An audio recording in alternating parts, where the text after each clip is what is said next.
We're doing the first of our IUG oral histories.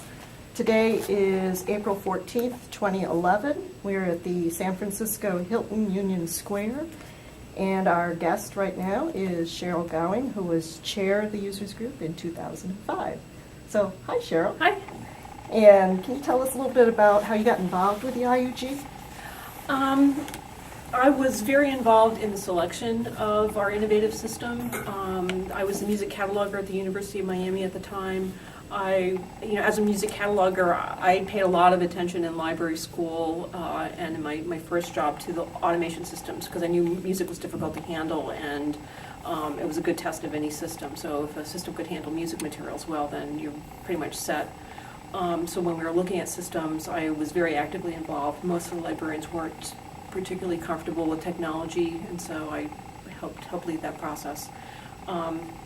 And so when once we signed the contract in like '90, I started going to the Music Library Association. I was going to the Music Library Association, and Ross Atkinson at Wellesley had started forming informal meetings of a music users group. Aaron Blazer would come from Innovative and feed us in. So I would take that information back and come and relay it to everybody. Then they started sending people when IUG was created, and because I was so active in music library, I wasn't allowed to go to the main conference. But then finally they realized, because I knew more, I ended up assisting our systems librarian, and so I knew the full spectrum of the system because I took the lead on many of the other areas. So they decided it made sense for me to go because I could go to any session and bring stuff back. So when did you start attending IUGs? It was the third one. So I can't remember what year. Claremont? No, I never went to Claremont. It was the one right after Claremont. So Okay, I never got to go to the Rhode Claremont. Island? Yeah, I guess so. Providence, yeah. My daughter she was a baby, so she was in a sling. I remember doing that. It's a family affair. Yeah. So how many conferences now have you attended? Well, we got the Crystal Award last year, so I think it's like 16 or 17 at this point. So pretty much everything since. Yeah, I went every year after that. Great. So what is your most memorable conference and why? Actually, it's ironic that we're here because I have to say my most memorable conference was in 2005 when I was the vice chair or program chair. And we were at San Francisco in the Hilton, and it was a real learning experience. What ended up happening when San Francisco had union labor issues in the hotels for quite some time, and we were aware. We signed the hotel contracts years in advance, and so even the year leading up to it, we knew there was still a ongoing union dispute with the hotel. We were working with the hotel, talking to them, and we all thought it would be resolved by the time of the conference, and it ended up not getting resolved.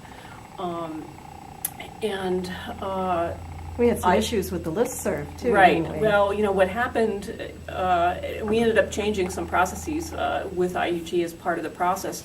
We were very open. Anybody could subscribe to the listserv. We put out all of our conference information was completely open and exposed. We listed our programs, and what happened was the union leads went on and got our list of presenters and started calling our presenters at their workplace, emailing them, essentially leaving what people characterize as harassing voicemail messages, encouraging them not to come to the conference, to boycott the conference. The steering committee took it very, very seriously. We met with our conference manager. We, at this point, you can't turn on a dime when you're organizing, a conference of this size. And we were at that point, we were 1,600 registrants. And people don't realize that, again, you book these conferences years in advance, and there's a severe financial penalty if you cancel your contract, particularly, essentially the last minute. And so you just can't pick up a conference of 1,600 and move it, 3 or 4, 5 or 6 months, in advance. So there was discussion on the listserv. People felt very strongly. They wanted to be supportive of union work. They felt, supportive of the workers in the hotel industry. So it was an interesting experience. Subsequently, we ended up locking down more of the conference program information. So now you have to log in with your IUG login to access that kind of information. And what ended up happening, as we expected, there was a picket line in front of the hotel, and so we were sympathetic for people who were uncomfortable crossing the line, but we had to go on with the conference. And at one point in the conference, they came into the hotel and took over the lobby.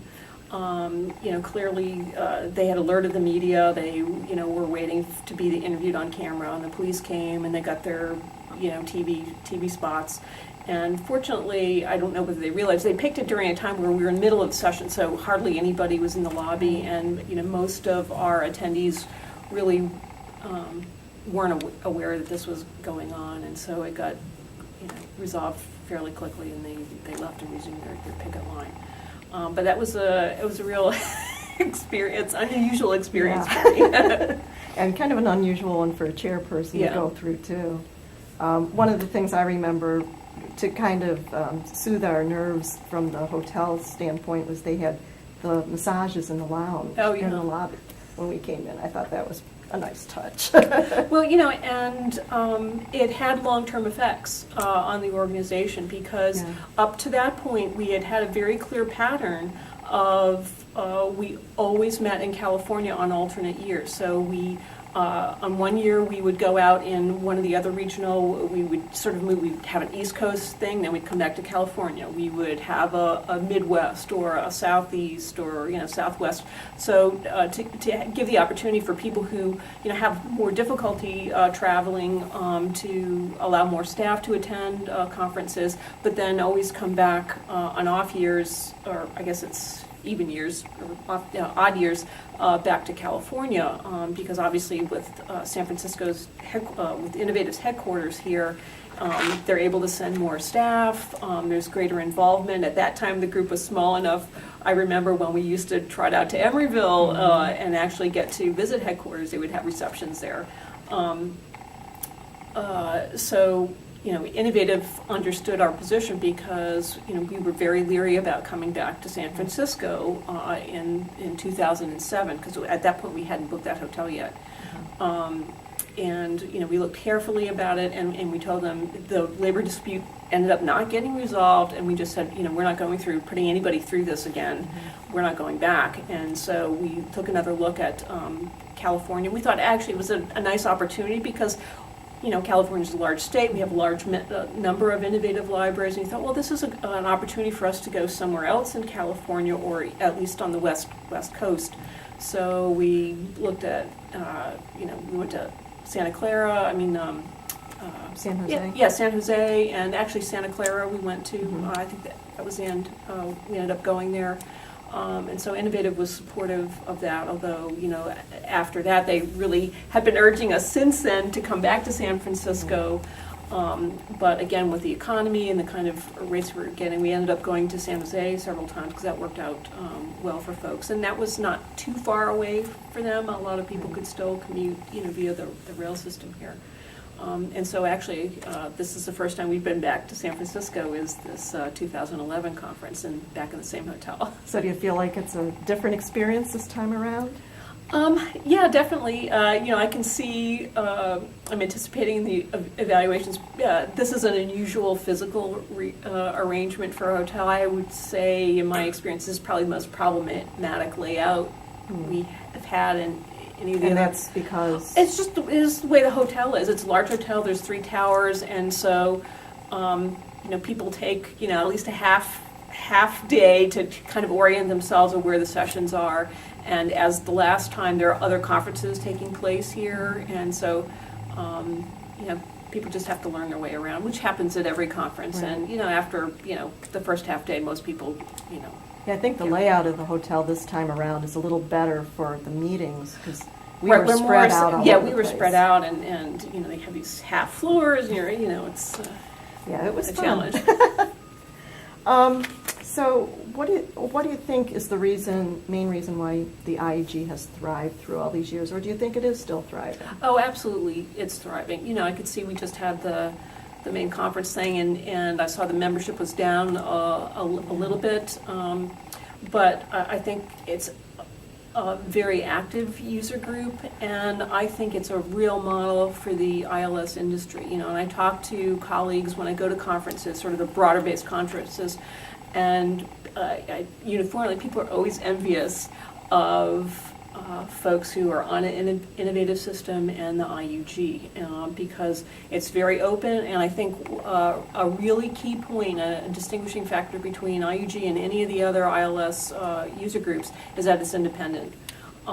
We have really a great working relationship, a respectful, cordial relationship working with the innovative staff, but we're independent, and so I think people appreciate that, you know, we're putting our members' interests to the forefront, and that sometimes we have to have some difficult conversations with innovative, but we do it because, you know, I think we respect and value the kind of system that they put together and the services that they want to provide, and, you know, sometimes you have to give some feedback that, you know, people may not like to hear.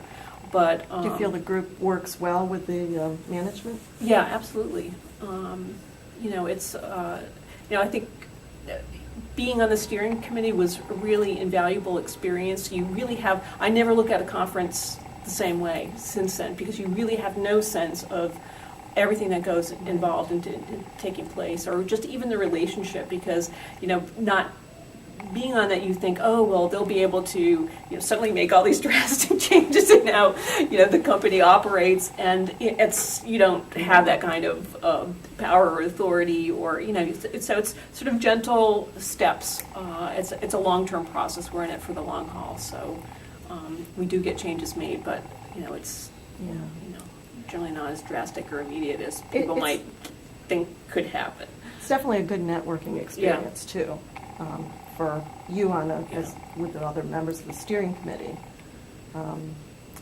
relationships that you would not have built otherwise. You know, and we say this time and time again, to me, you know, IUG is one of the company's biggest selling points. You know, especially since we are open. You know, I think, you know, any of us are happy to talk to prospective clients and give them, you know, our candid opinions of the company and how it is to work with them, what their software, how they develop their software. But the fact that, you know, we're so open, we have these really in-depth programming, it's real, you know, it's innovative university really started at IUG, because that's essentially what this is. And I can tell you, with all the staff we've sent throughout the years, you know, to a person, they come back and say, that was the most intense kind of learning, you know, experience in contrast to other conferences. And when you look at the kind of percentage of, you know, high value content to stuff that's, you know, that's a great, you know, it compares well with, you know, any other conference. We really have people who are well prepared and really thoughtful about what they put forward, and I think we were probably one of the first groups who really made an effort to capture all the presentations and get all the materials and put them and archive them centrally. And people started, you know, what happens is people get involved in IUG, and I think I've seen, you know, time and time again, we bring those values then into the other professional organizations we belong to and start saying, you know, hey, we did this at IUG, you know, why aren't we doing this at ALA? Why aren't we doing this at, you know, these other OLITA or other groups that people have come involved with? And I think people have, they may not realize it, but I think a lot, and many times they're taking these ideas sometimes from this experience. Have you been involved with any other committees other than the steering committee, like the enhancements group or any of the other programs? No, you know, I actually came into it, you know, in an unusual path, which I really didn't realize or appreciate what a different experience it would have been. And I tell you, I wouldn't really recommend doing the way I came about it. And, you know, I had been very active. Presenter. I typically did, you know, one or two presentations, you know, a conference. I was active on the listserv at that time, so I was kind of known. And what kind of presentations did you do? I think my first one was on, my daughter was a baby, so I did a thing on telecommuting and using innovative. Then we were very early on users of Serial Solutions Mark Records, and so I was in like the second load profiling class, so we worked out that record loading process, and so I had started the load profile forum and was running that from year to year, and was doing presentations about loading MARC records and what you needed to do, particularly that transition from print to electronic, and we went and did a cleanup process, and so I ended up often, even now occasionally, now it's more standardized, but then it was very new, even for years afterwards. So I would get calls and contacts from people throughout the year who wanted to touch base with me about my loader or the process. Those early load profiling forums, weren't they kind of a closed door type thing where you almost had to prove that you had been through load profile training before you would? No. Okay. No, it was always open. We always structured it that obviously the greater value was for people who've been to the training, and this was an opportunity to ask the questions that came up. And it was a new process for Innovative, and so they were looking at how they extend that service or adding functionality. We were we were pushing almost immediately. It was pushing to create a clearinghouse so we could share our loaders, because it was crazy that why should all of us come up with the same net library loader and that kind of thing.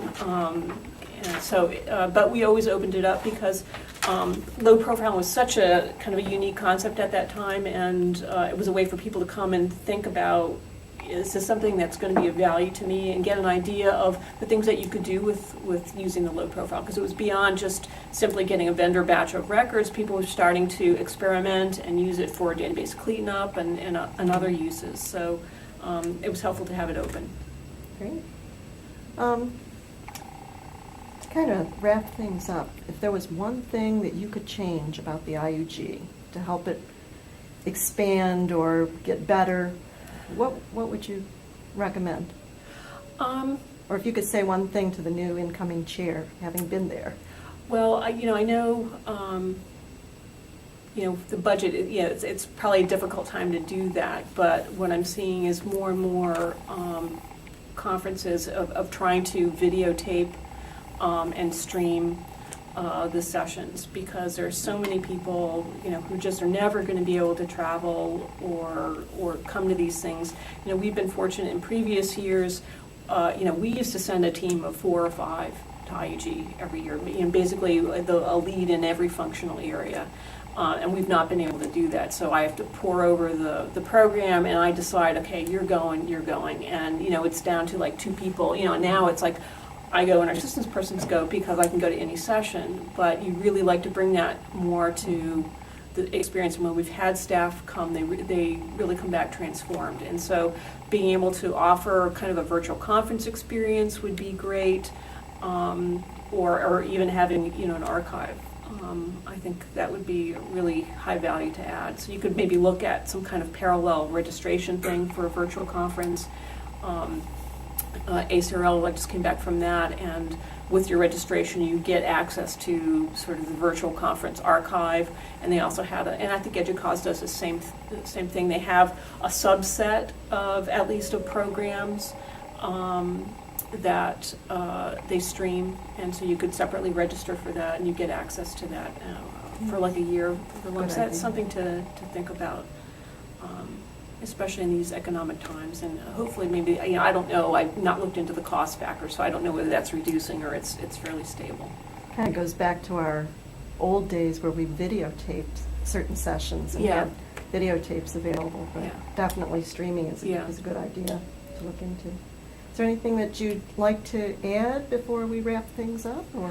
No, well, actually, I did the previous slide of how I got involved in the steering committee. Sure. The normal path, really, and what I tell people now is look at some of these other committees. If you're interested, become a functional expert. Work on that.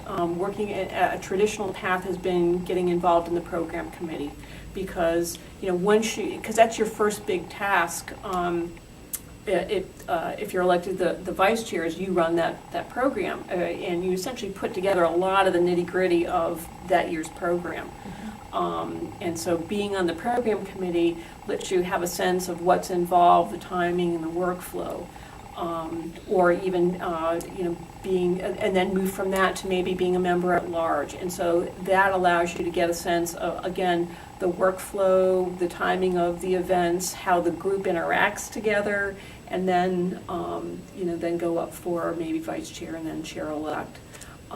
So that was a little, it was an interesting experience for me. So I came in just as vice chair, so I hadn't been on the steering committee, I hadn't been on any of the other committees, and it took, I find personally, and that might just be me, an adjustment of learning the culture, because there is a tangible culture to the steering committee, and obviously it changes with the members from year to year, and I think if you're go through that kind of transitional process, you have more of a sense of what you can, what your your authority as what you can shape or feel the freedom to shape. I think I felt a little bit constrained because I thought there were things I needed to do, and I think I would have had more freedom if I just took it. That I'm the chair. I can say let's do this rather than we have to do things the way they've been done before. That kind of thing. Well, thank you so much, Cheryl, for sharing your experiences with us, and look forward to seeing you at the 20th anniversary. Yeah. Thanks.